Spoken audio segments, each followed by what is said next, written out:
difficile d'évoquer le syndrome de Gaspard sans raconter l'histoire de Gaspard Morisseau, un petit garçon qui, à l'âge de 7 ans, a découvert qu'il ne savait plus dormir. Une étrange anomalie du sommeil qui a donné bien du fil à retordre à ses parents, mais aussi à la communauté scientifique, restée muette pendant plusieurs années face à un cas de dysfonctionnement du sommeil jusqu'alors inconnu.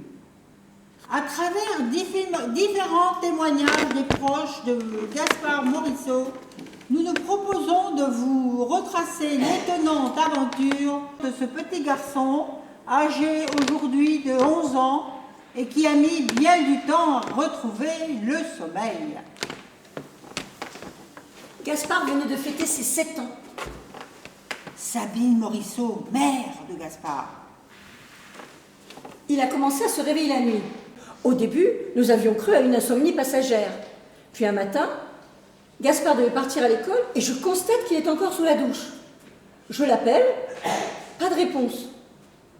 J'ouvre la porte de la douche et là, je le vois, debout, comme en apesanteur, dormant du sommeil du juste, le pommeau de douche à la main. C'était surréaliste. Je lui dis « Oh, Gaspard, qu'est-ce que tu fiches ?» Pas de réaction. Je m'affole, je coupe l'eau, je lui donne des petites gifles. Et là, je vois ses yeux qui s'ouvrent. C'est toi, maman? Quelle heure est-il? Oh, de ce jour-là, ça n'a fait qu'empirer. Il ne dormait quasiment plus la nuit. Il s'endormait à n'importe quelle heure de la journée, sans respecter l'ordre des différentes phases du sommeil. Pour parler simple, je dirais qu'un être humain normalement constitué... Elisabeth Mercier, neurologue, spécialiste du sommeil. passe par 5 phases de sommeil. Une phase 1, qui est l'entrée dans le sommeil. Phase très courte, où l'on peut facilement vous réveiller. Puis une seconde phase, qui est celle dite du sommeil léger. Phase beaucoup plus longue, où vous êtes encore facilement réveillable. Une porte qui claque, par exemple, va vous réveiller. Puis des phases 3 et 4, qui sont celles dites du sommeil profond. Votre visage est totalement inexpressif. Votre corps immobile. Votre respiration très lente et régulière. Ce sont des phases dans lesquelles on ne vous réveillera pas sans vous secouer. À ces 4 phases, que l'on regroupe sous le terme générique de sommeil lent, succède une 5e phase, qui est celle dite du sommeil paradoxal. Votre visage est expressif. Votre respiration irrégulière. Vous êtes très agité. Et c'est dans ce contexte que se produisent les rêves. Ces 5 phases se reproduisent plusieurs fois dans la nuit, toujours dans le même ordre. Dans le cas de Gaspard Morisseau, c'était n'importe quoi. Gaspard ne respectait plus ses cycles. Antoine Morisseau, père de Gaspard. Il faisait ses phases n'importe quand, en plein milieu de la journée, on était toujours surpris. Par exemple, à table, on lui disait « Gaspard, donne-moi le sel !» Et on se rendait compte qu'il dormait. Alors évidemment, on ne savait pas toujours dans quelle phase il était. Nous avancions par hypothèse. Nous avions mis au point une méthode qui consistait à lui reposer la question en parlant un peu plus fort. « Gaspard, donne-moi le sel !» S'il se réveillait et qu'il nous donnait le sel, c'était la preuve qu'il était dans un sommeil léger, donc en phase 1. Si ça ne répondait pas, mon mari allait claquer la porte de la salle à manger. Et là, de 2 choses l'une, ou Gaspard se réveillait et nous donnait le sel, c'était la preuve qu'il était en phase 2. A contrario, il ne répondait pas, il était en phase 3 ou 4.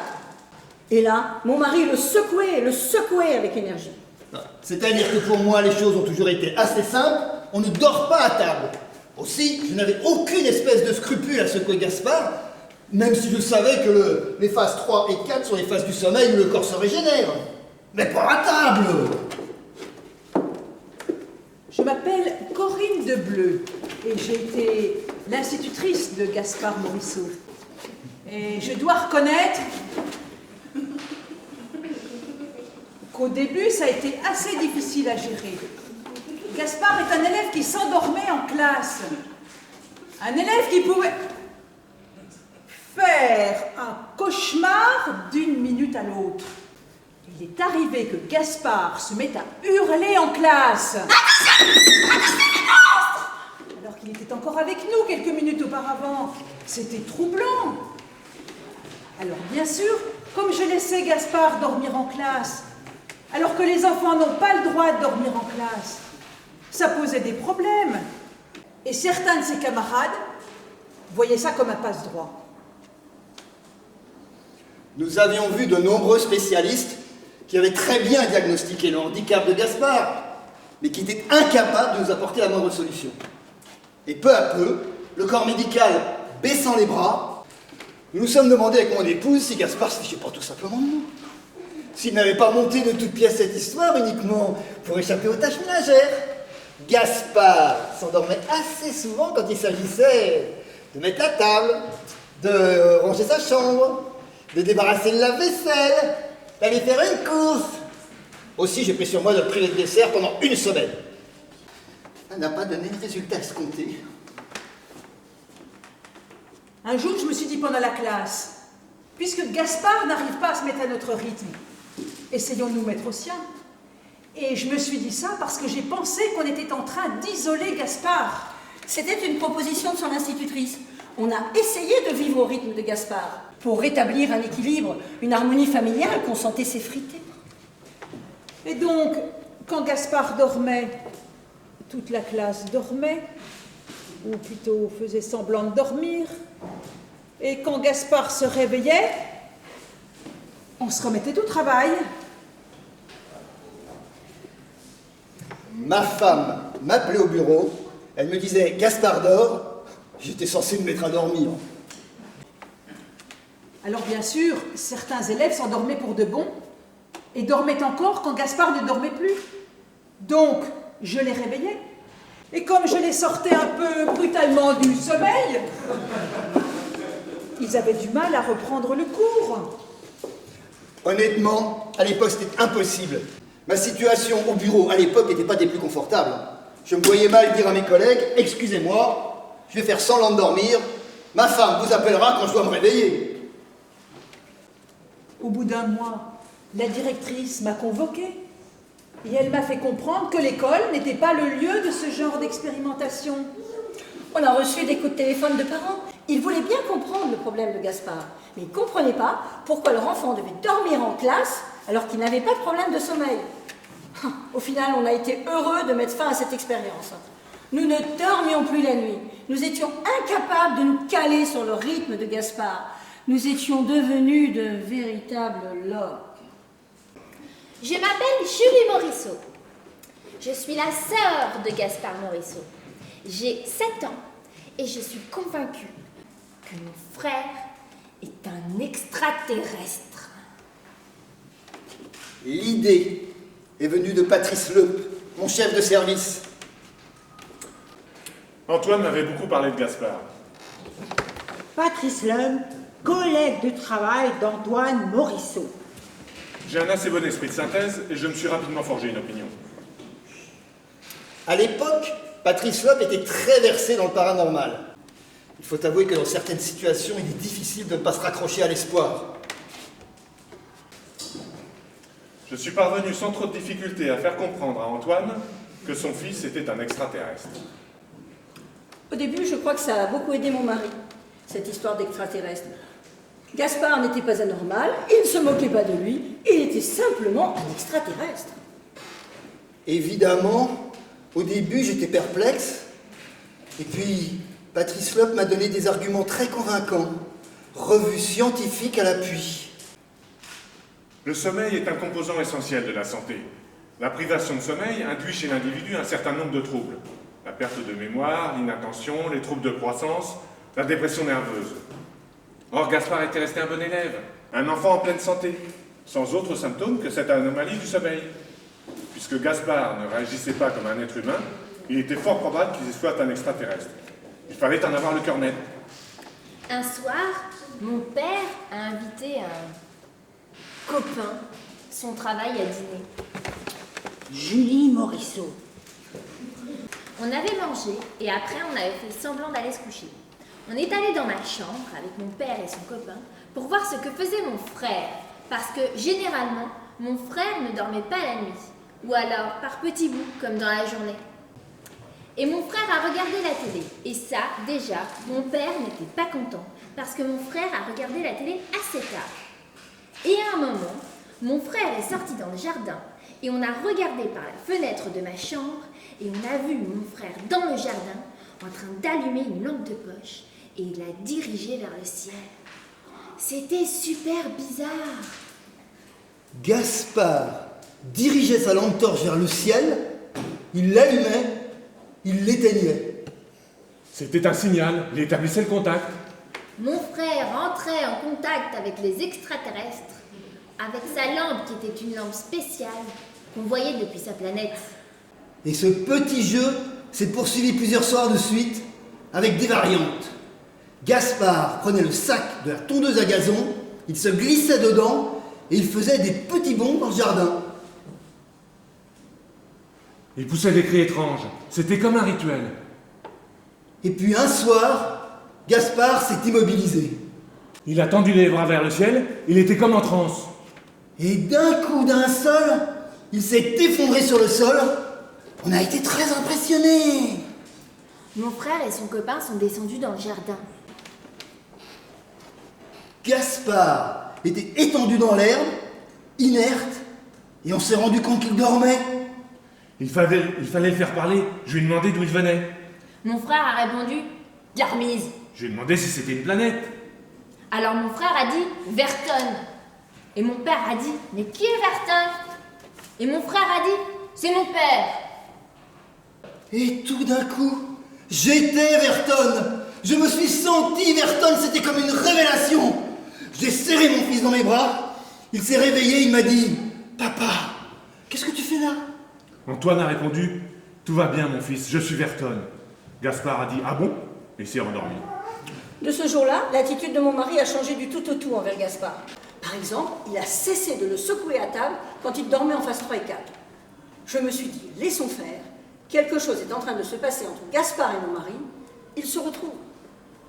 À l'école, j'ai demandé à mon frère qui était Verton. Et il m'a demandé pourquoi je lui demandais ça. Je lui ai dit qu'il avait dit à papa que Verton était son père. Et il m'a répondu que ça l'étonnerait bien parce que le père de papa, c'était papy. Et il a rajouté « Papy, c'est pas une tondeuse à gazon ». Et je lui ai demandé pourquoi il disait ça. Et il m'a dit « T'as qu'à aller voir dans la remise ». Et en rentrant de l'école, je suis allée regarder dans la remise. Et j'ai vu la tondeuse à gazon. Et dessus, il y avait marqué « Verton ». Et j'ai compris que mon frère était un extraterrestre qui avait des super pouvoirs parce qu'il avait transformé mon papy en tondeuse à gazon. Je ne l'ai plus jamais embêté. Je crois que j'ai commencé à m'inquiéter le jour où Patrice Lump et mon mari m'ont dit qu'ils étaient en train de préparer un voyage interstellaire et qu'ils installaient une rampe de lancement au bureau. Je me suis dit, cette histoire d'extraterrestre déborde sur le bureau, ça va mal finir. J'ai vu arriver le papa de Gaspard dans la cour de l'école. Il était vêtu d'une combinaison brillante, surmontée d'un casque métallique doré. Il faisait flotter derrière lui une grande cape d'un rouge criard. J'étais très surprise. L'épisode de l'école est à relier à la lettre de licenciement que mon mari avait reçue le matin même. Patrice Lump s'était fait licencier également. Il faisait l'objet d'une restructuration dans l'entreprise et ça a été le déclencheur de toute l'affaire. Le papa de Gaspard est entré dans la classe. Il m'a expliqué qu'il s'appelait Verton et qu'il venait d'une autre planète et que le départ était imminent. Et il a invité tous les enfants de la classe à le suivre dans la cour de récréation pour leur montrer son vaisseau. Heureusement, Gaspard dormait. Je pense que ça aurait été très difficile pour lui de voir son papa comme ça. Antoine avait décidé d'agir. de prendre sa destinée en main, quitte à risquer d'être incompris. J'étais Everton. Je venais chercher mon fils. Je voulais rentrer chez nous, le ramener sur sa planète d'origine. Et je vivais ça très naturellement. Alors, nous sommes sortis dehors. Les enfants étaient surexcités. Tout le monde voulait voir le vaisseau. Bien entendu, il n'y avait aucun vaisseau. J'ai reçu un coup de fil affolé de la directrice d'école. Je m'y suis rendue. Et là, j'ai vu mon mari assis au milieu de la cour de récréation. Il m'a dit qu'on lui avait volé son vaisseau spatial au bureau. Je l'ai ramené à la maison.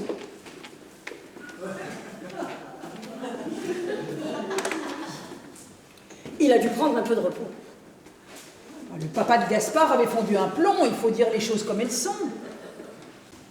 Il a dû entamer une rééducation dans un centre spécialisé. Et ça a été un moment difficile pour la famille Morisseau. Alors vous me direz, c'est à travers ce séjour que le papa de Gaspard a pu approcher le professeur Mercier, qui a fini par diagnostiquer le syndrome de Gaspard. D'accord, mais bon, il y avait d'autres moyens. En effet, au cours de son séjour dans la clinique Les Ulysses, Antoine Morisseau est intrigué par une douzaine d'enfants qui alternent séances de sommeil et cours de bicyclette. Renseignement pris, Antoine Morisseau apprend que ces enfants suivent un protocole d'apprentissage de la bicyclette par le sommeil sous la houlette du professeur Elisabeth Mercier. Mon mari m'a dit qu'il avait rencontré aux Ulysses une neurologue qui enseignait la bicyclette par le sommeil. Je me suis dit, ça y est, Antoine nous fait une rechute. Patrice Leuve ne doit pas être loin. J'en parle à son médecin et il me confirme la présence aux Ulysses d'une neurologue qui expérimente les rapports d'interactivité entre le sommeil et la bicyclette avec des enfants. Enfin, quelque chose comme ça. Il s'agissait d'un protocole que j'avais mis au point. Elisabeth Mercier, neurologue, spécialiste du sommeil. En partenariat avec des chercheurs nord-américains qui travaillaient sur les mécanismes de la mémoire afin de démontrer l'importance du sommeil dans le processus de mémorisation chez l'homme. Nous avions l'intuition que sans le sommeil, la mémoire ne peut pas se construire. Pour vous donner un exemple simple, vous apprenez une leçon, vous ne dormez pas de la nuit, vous ne retiendrez jamais votre leçon, ou mal. Et c'est d'autant plus vrai pour les formes de mémoire à long terme, comme celle qui permet notamment de savoir faire du vélo, qui ne peuvent s'ancrer que pendant le sommeil. Ce que j'ai démontré aux Ulysses, puisque tous les enfants à qui j'ai fait alterner cours de vélo, nuit de sommeil, en sont ressortis cyclistes aguerris, tandis que ceux qui suivaient les cours de vélo mais n'avaient pas le droit de dormir, ont totalement échoué dans leur apprentissage. Je vous raconte tout ça parce que c'est à cette occasion que j'ai rencontré Gaspard Morisseau, dont le syndrome n'a du reste strictement rien à voir avec ce que je viens de vous décrire. On avait vu beaucoup de spécialistes et je redoutais un peu cette consultation. Mon mari venait de quitter les Ulysses. Il y tenait beaucoup. Nous y sommes allés. Le professeur Mercier nous a reçus dans son bureau. Et alors là, une femme charmante, elle se montrait pleine de bienveillance envers Gaspard. Elle était pleine de curiosité. Elle buvait nos paroles. Oh, c'en était presque gênant. C'était extraordinaire. J'étais devant le cas d'un enfant totalement déréglé qui pouvait me faire un sommeil paradoxal 10 fois de suite dans la même journée. Et le lendemain, ma carte était phase 1, phase 3, avec une totale désinvolture. C'était formidable.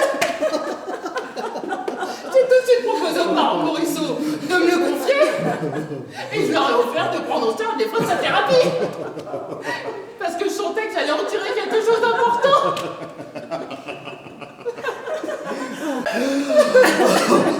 Le matin, je déposais mon mari chez son psy. J'emmenais Julie à l'école. J'allais j'emmenais Gaspard chez le professeur Mercier. J'allais rechercher mon mari. Je le déposais à la NPE. Je reprenais Gaspard. Je l'emmenais passer des examens à l'autre bout de la ville. Nous reprenions Julie. Je l'ai déposée à la maison. J'allais rechercher mon mari. Ah, ça a été mon unique activité du mois d'avril. Gaspard passait les tests à n'en plus finir. Le professeur Mercier nous disait « On va y arriver, on va y arriver ». Bon, enfin, on ne voyait pas arriver grand-chose. Gaspard manquait beaucoup l'école. C'est un peu anxiogène. Et le 28 avril, je me souviendrai toujours de cette date-là. Le professeur Mercier nous a convoqués dans son bureau et elle nous a montré des scanners de Gaspard. Elle avait l'air très contente. Les expériences d'isolement temporel nous ont permis d'observer que la plupart des individus ont une périodicité naturelle d'environ 25 heures, qui correspond à peu près avec nos journées de 24 heures. Et la persistance du rythme de sommeil circadien d'environ 24 heures, lorsque les signaux environnementaux de temps de type jour, nuit sont absents. Et la preuve que le rythme circadien provient de l'organisme et non de stimulus externes. Et ce stimulateur interne se situe dans le cerveau, et plus précisément dans l'hypothalamus, et s'active quotidiennement. Le professeur Mercier nous a dit ça. Et on n'a rien compris. On a demandé des éclaircissements. Et le professeur Mercier nous a dit que nous avions une horloge interne et que c'était cette horloge interne qui déterminait les moments propices au sommeil. Je me souviens, j'ai pris des notes. Les scanners mettaient en évidence une panne de l'horloge biologique de l'enfant. Panne qui était la cause de ces dysfonctionnements du sommeil.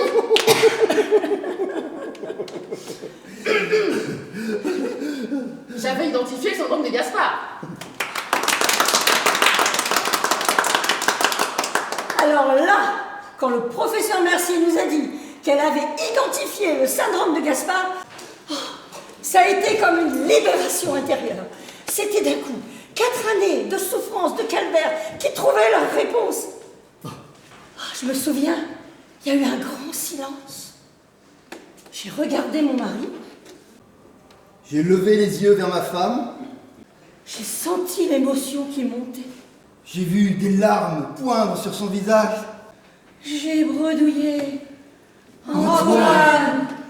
Je lui ai dit Sabine. Nos deux têtes ont convergé vers Gaspard. On a ouvert nos bras. Gaspard a dit « Maman ». Mon fils m'a regardé en disant « Papa !» Et je ne sais pas comment on a fait, mais on s'est retrouvés, se serrant tous les trois dans les bras les uns des autres. On pleurait des larmes de joie. C'était d'une intensité émotionnelle énorme. Et on a commencé à rigoler. Et mon mari a entamé une espèce de gigue. On dansait autour du professeur Mercier. Je me souviens qu'elle nous regardait avec un petit sourire satisfait.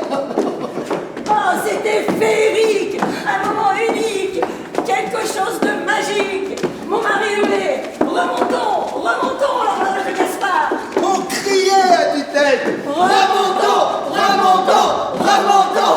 Et là, le professeur Mercier a dit « Je crois malheureusement que ce ne sera pas aussi simple. Et là, d'un coup d'un seul, ça nous a stoppé net. On s'est tous assis et le professeur Mercier a commencé son exposé. J'ai expliqué aux parents Morisseau qu'il ne m'apparaissait pas possible d'intervenir directement sur l'horloge biologique de leur enfant. Mais qu'en revanche, on pouvait envisager le recours à une horloge artificielle. En externe tout d'abord, puis miniaturisés et greffés dans le cerveau. Oh! J'avais déjà contacté une société suisse d'horlogerie de pointe. Les parents Morisseau m'ont donné leur accord. Et nous avons effectué plusieurs voyages vers la Suisse avec Gaspard afin de mettre au point notre premier prototype. La première horloge artificielle de Gaspard était une sorte de tour montée sur roulette qui faisait dans les 2 mètres de haut. Ah, c'était très encombrant. Ça ressemblait à une pendule à balancier, mais en beaucoup plus moderne. Gaspard portait en permanence un casque qui était relié à l'horloge par un gros câble électrique. Et il a gardé cette horloge pendant à peu près 1 mois, le temps qu'une seconde horloge, beaucoup plus petite, soit mise au point. Alors là, pour le coup, on avait vraiment l'impression d'avoir un extraterrestre à la maison. Surtout avec les premiers modèles qui étaient très bruyants et qui clignotaient de partout. Ça faisait une ambiance. Alors la grande victoire, c'est que Gaspard dormait la nuit. Par contre, il faisait pas mal de cauchemars, notamment avec les premiers modèles. Gaspard se réveillait à 7h30, il s'endormait à 9h, il avait faim toujours aux mêmes heures, c'était épatant. En plus, au début, on pouvait manipuler certains paramètres, lui changer les heures de réveil, lui faire sauter un repas, lui programmer une petite sieste, c'était pratique, hein. Ouais. Aujourd'hui, je me dis qu'on aurait dû en rester là et renoncer à la greffe. La dernière horloge de Gaspard était très petite. Il la portait au poignet comme une montre. Il était toujours relié à un casque, en version très discrète. Il nous faisait des cycles impeccables, plus de cauchemars. On a eu les yeux plus gros que le ventre. Hein. Eh oui, mais c'est-à-dire qu'on ne pouvait pas s'attendre à ce qui est arrivé, hein. Le professeur Mercier nous avait évalué un certain nombre de risques liés à l'opération, mais pas du tout celui-là. D'ailleurs, l'opération s'est quand même bien déroulée par rapport à ses objectifs. Gaspard dort parfaitement. Le problème, c'est qu'il ne parle plus. Il s'est réveillé de l'opération, il ne parlait plus. Ah mais c'est quand même un souci. C'est un peu anxiogène. L'opération a eu lieu le 27 février. On s'en est rendu compte le lendemain matin à son réveil. On a dû dire quelque chose à Gaspard du style « Comment ça va, maman ?» Il a ouvert la bouche, et puis rien. Il n'y avait rien qui sortait. Qu'est-ce qui s'est passé? On ne sait pas. Le professeur Mercier a dû tripatouiller avec ses doigts dans le cerveau de Gaspard, et la zone de la parole a été endommagée. Alors elle dit qu'elle a de bons espoirs de rétablissement prochain de Gaspard. En attendant, on communique avec lui par écrit. Mais c'est pas très pratique. Hein. Alors bien sûr, il dort maintenant. Mais on aimerait bien qu'il parle aussi. L'implantation dans l'horloge artificielle de Gaspard s'est faite dans une zone du cerveau qui n'est pas celle du langage. Alors soit on est face à un traumatisme psychologique post-opératoire, c'est possible, ça arrive. Soit il existe dans ce secteur de l'hypothalamus une zone du langage jusqu'alors inconnue. Ce qui serait, d'un point de vue scientifique, la perspective la plus intéressante. Mais ça reste très embêtant quand même. Les parents de Gaspard ont pris rendez-vous avec un orthophoniste. Et Gaspard va entamer une rééducation dans un centre spécialisé. Et les mots vont sortir, j'en suis convaincue. Mon frère sait des trucs. C'est pour ça qu'il ne parle pas. Parce qu'il sait des trucs qu'il ne peut pas nous dire. Des trucs sur les terriens qu'il serait trop dur pour nous de savoir. Des trucs super mauvais qui vont nous arriver. Parce que sur sa planète, ils lui ont dit tout. Des trucs. Parce que là-bas, ils savent tout.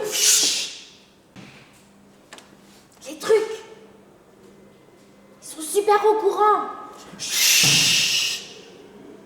Des trucs. À l'heure où nous bouclons ce reportage, Gaspard Morisseau viendrait de prononcer quelques mots. Sa mère nous l'a annoncé ce matin avec beaucoup de bonheur au téléphone. Il aurait dit « Oh, fichez-moi la paix !» Des mots qui font chaud au cœur et sonnent comme l'annonce d'un rétablissement prochain. En attendant, Gaspard sera heureux d'apprendre que depuis la publication des travaux du professeur Mercier, de nouveaux cas du syndrome de Gaspard sont sortis de l'ombre. Il serait une 300 à l'échelle mondiale. Il serait une petite vingtaine en France, regroupés depuis peu au sein de l'association Horloge en panne.